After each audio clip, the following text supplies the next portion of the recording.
Building on compliance alignment, you now step into the discipline that makes your architecture decisions defensible under pressure.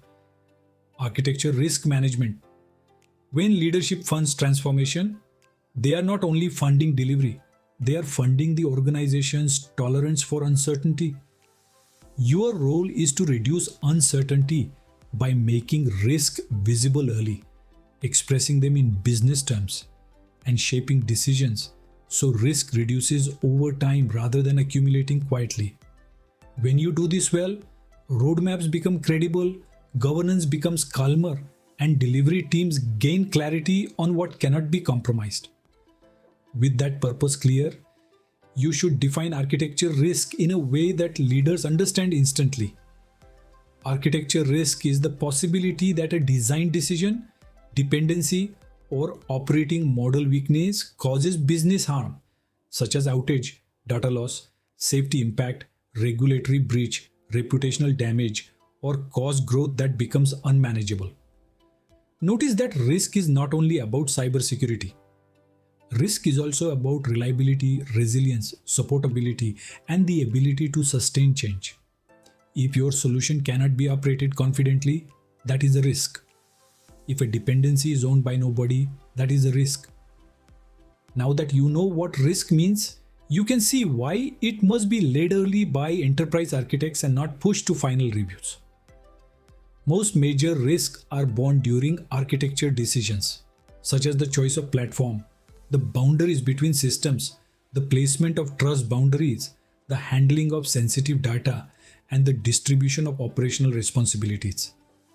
If risk is discovered late, you have only three options: accept it informally, delay delivery, or redesign at high cost. Early risk management gives you better options because you can change direction before cost and commitments lock in. With early leadership established, you now adopt the mindset that keeps risk management practical and respected. You are not trying to eliminate all risk because that would stop delivery and innovation. You are trying to make risk explicit, reduce it where it matters most, and ensure what remains is consciously accepted by accountable owners. You protect outcomes such as customer trust, service continuity, compliance posture, and long-term operating efficiency. This mindset shifts risk management from fear-based conversations into decision-making discipline. With the right mindset in place, you now shape risk communication so it drives decisions rather than debates. Leaders make choices when they understand impact, likelihood, and exposure over time. Impact answers what damage occurs if the risk happens. Likelihood answers how plausible it is in your environment. Exposure answers how often and how broadly the organization is exposed to the risk. Time answers whether the risk is short-lived during transition or persistent after go-live. When you present risk this way, leaders can weigh it against cost, benefits, and urgency without getting lost in technical detail. With executive language clear, you now prevent a common governance failure: mixing threats, issues, and risks. A threat is something that could cause harm, such as credential theft, ransomware, or platform failure. An issue is a known problem already happening, such as recurring outages or missing monitoring. A risk is uncertainty about a future outcome, where you must decide whether to mitigate, accept, avoid, or change course. When you separate these clearly, you improve decision quality because the response to each one is different. With terminology set, you now look for risks where they actually hide in enterprises, not where people assume they hide.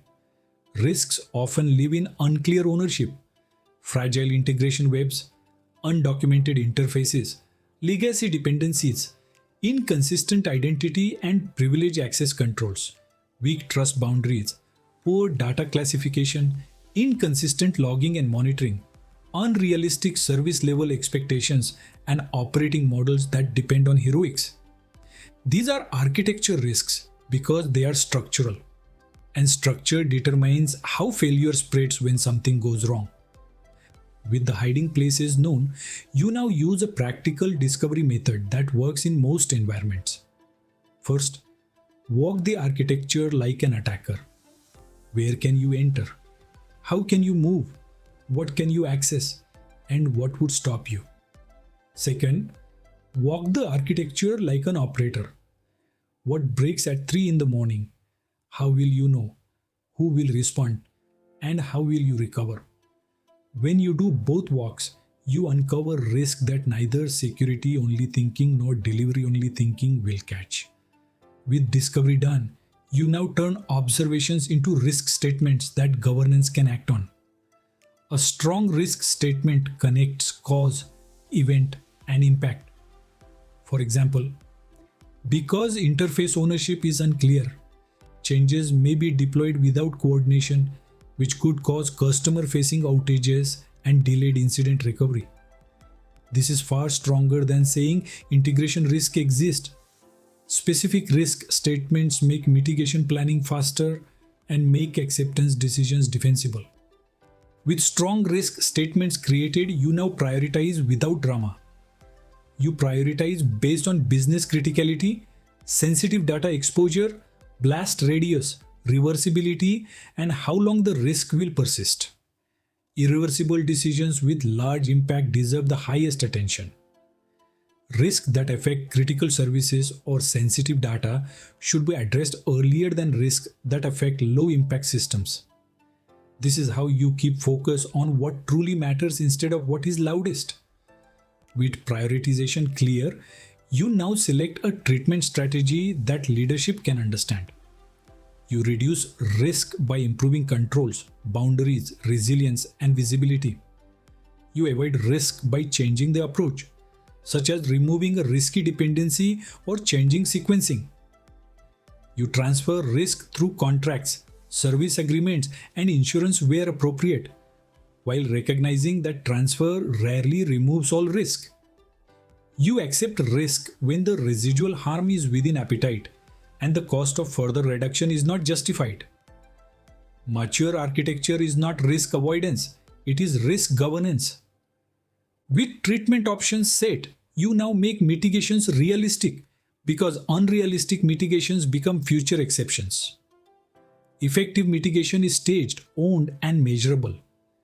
It has a clear owner, a clear target condition, and a timeline that aligns to delivery sequencing. It also considers operational reality, because a mitigation that cannot be operated consistently is not a mitigation, it is a promise. This is where you connect mitigation directly to architecture standards, reusable patterns, and roadmap initiatives. With mitigation designed, you now handle the common situation where the best fix cannot be done immediately. Compensating controls are alternative safeguards that reduce likelihood or impact when a primary control cannot be implemented yet. For example, if a legacy system cannot provide strong access governance, you may strengthen upstream authentication, isolate the system behind stricter trust boundaries, increase monitoring around the interface, and reduce the data the system can access. Compensating controls must be explicit and time-bound, not indefinite. With compensating controls in place, you now name what is left, because what is left is what leadership truly needs to understand.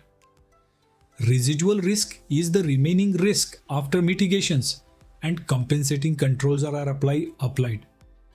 Residual risk is normal in complex environments, but it must be visible and managed. When residual risk is hidden, it becomes surprise incidents and audit shocks. When residual risk is explicit, it becomes a controlled decision with accountability. With residual risk identified, you now focus on the most important governance point: acceptance authority. Residual risk should be accepted by the accountable business owner who has authority and responsibility for the outcome, not by a delivery team under schedule pressure, and not by an architect trying to keep the program moving. Acceptance is not a signature. Acceptance is a decision to live with a known risk for a known period with known mitigations. This is what makes acceptance defensible and ethical. With acceptance authority clear, you now document acceptance in a way that stands up during incidents and audits. You record what risk remains, what harm it could cause, why it cannot be fully mitigated now, what controls exist, what compensating controls exist, who accepted it, what the review date is, and what the uplift plan is. You also link the acceptance to the relevant architecture decision record and the exception process if a standard is not met. This creates traceability, which is the foundation of defensibility. With documentation established, you now ensure risk management is not a side activity. Architecture review boards and design authorities should explicitly review key risk, mitigation plans, exception requests, and residual risk acceptance for high impact decisions. Architecture assurance should confirm that agreed mitigations are actually implemented and that acceptance conditions are still valid over time. This creates continuous confidence rather than one-time approval optimism. With governance embedded, you now address the funding reality. Risk reduction must be paid for.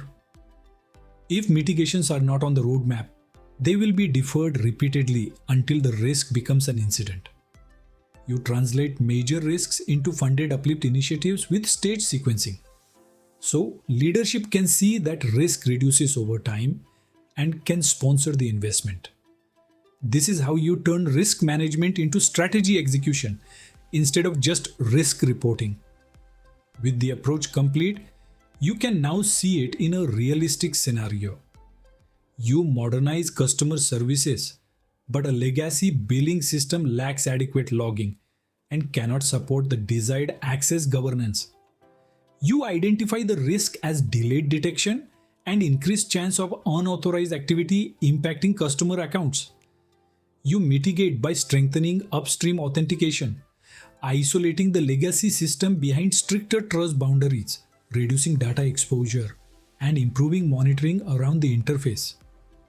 You then document residual risk acceptance by the accountable service owner, with a time-bound uplift initiative on the roadmap to modernize the legacy dependency. This keeps delivery moving without pretending the risk does not exist. Let's now discuss the key takeaways from what you learned so far so you can identify risks, define mitigations, and document residual risk acceptance in a way leaders trust. Architecture risk management makes your decisions defensible by making risk visible early, expressing it in business terms, prioritizing based on impact and exposure, applying realistic mitigation and compensating controls, and ensuring residual risk is accepted by accountable owners with documented evidence, review dates, and funded uplift plans integrated into governance and assurance. As you move into the next lecture, start treating every major architecture choice as a risk decision that must be visible, measured, and owned. Subscribe to the channel so you do not miss the next videos in this playlist. Like this video so it reaches more leaders and architects. Comment with the hardest architecture risk you are dealing with right now, and share it with someone involved in architecture governance or transformation planning.